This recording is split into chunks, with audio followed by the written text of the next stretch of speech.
É isso aí, vamos torcer para uma virada de página. Bem, de volta aqui ao... A gente não saiu do Sudeste, mas a gente vai falar de outro tema agora, vai falar de chuva e da tragédia provocada pela chuva, porque quase 8.000 pessoas continuam desabrigadas no Espírito Santo, depois daquela chuva forte que deixou, infelizmente, 19 pessoas mortas no estado.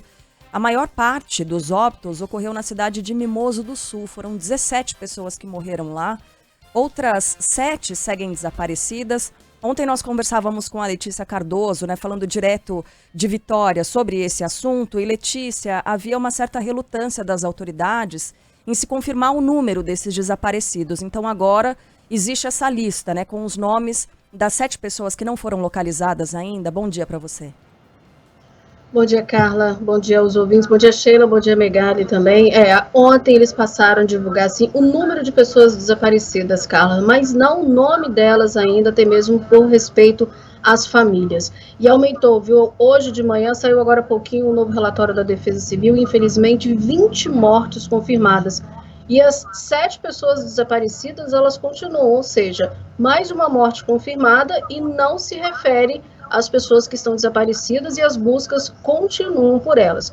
Todos os desaparecidos são da cidade de Mimoso do Sul, que foi a mais afetada. Foi aquela, né, onde nós vimos as imagens devastadoras. Ontem a gente conseguiu, olha só, em segunda-feira, a gente conseguiu começar a ter contato com famílias, com moradores de outras cidades que também foram fortemente afetadas pela chuva, como foi a cidade de Alegre, que também está no sul do estado.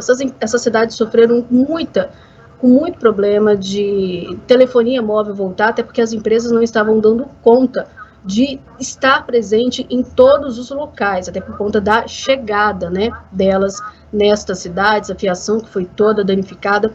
E eu conversei ontem mesmo, Carla e Sheila, com uma comerciante, e ela relata para a gente vai ter assim, na voz dela, dimensão. Moradora há 35 anos da mesma casa, mora a 100 metros do rio e nunca tinha presenciado o rio chegar nem perto da casa dela. E olha o que aconteceu na noite, na madrugada, né, já de sexta para sábado, com a dona Marilza Galzani. Acordei com a minha filha me chamando, mãe, corre que o rio tá enchendo demais. Eu levantei da cama, assustada. Quando eu olhei, sabe, dá para ver da janela do meu quarto no rio, como se fosse uma onda. Eu só tive tempo, sabe, de subir correndo, abrir o portão com minha filha, e quando eu acabei de ver o portão pronto, inundou tudo em casa, eu só escutava barulho de vidro quebrando, guarda-roupa. Olha, eu vou te falar hoje, pra falar a verdade, hoje que acho que caiu a ficha. Ela falou que ainda a casa dela foi menos impactada dos vizinhos, a situação foi pior. Ela não está em casa, ela está em casa de parentes, os filhos também eles estão distribuídos em casa de familiares. As escolas, a Secretaria de Educação suspendeu as aulas, está suspensa por tempo indeterminado, tanto as das redes municipais como das redes estaduais. Aquelas escolas que não foram afetadas, que não foram atingidas de uma certa forma pela chuva, elas estão servindo de abrigo para quase essas 8.000 pessoas que continuam sim fora de casa. Ontem também o Exército chegou para dar apoio, principalmente na assistência nos abrigos, né, a começar a distribuição. Havia muitos problemas, eles estavam enfrentando dificuldade de encontrar voluntários. Primeiro, as pessoas não conseguiam chegar na cidade. Segundo, os moradores da cidade iniciaram ontem as limpezas. A gente tem até imagem de ontem à tarde mesmo que chegou pra gente, aí é o trabalho, né? Mas só que agora, Sheila, Carla e Megali, vem outro medo. A Defesa Civil Estadual emitiu hoje um alerta de chuva intensa para toda a região sul do estado nesta terça-feira. Aqui na Grande Vitória o dia também está bastante nublado. Previsão de chuva para cá também, não com essa intensidade, mas para o final do dia. E hoje também o governador Renato Casagrande está em Brasília, onde logo mais ele se reúne no Ministério das Cidades, e a prioridade é pedir assistência para a reconstrução de casas populares nessas cidades que foram fortemente afetadas. E é o que a gente ouve todos os anos, né? Solo ainda muito encharcado, qualquer chuva piora demais a situação. Ainda há esse trabalho todo, né, de tentativa de remoção do entulho, do lixo, remoção da lama, chovendo ainda mais por cima. A gente sabe que pode acontecer. Letícia, obrigada pelas informações.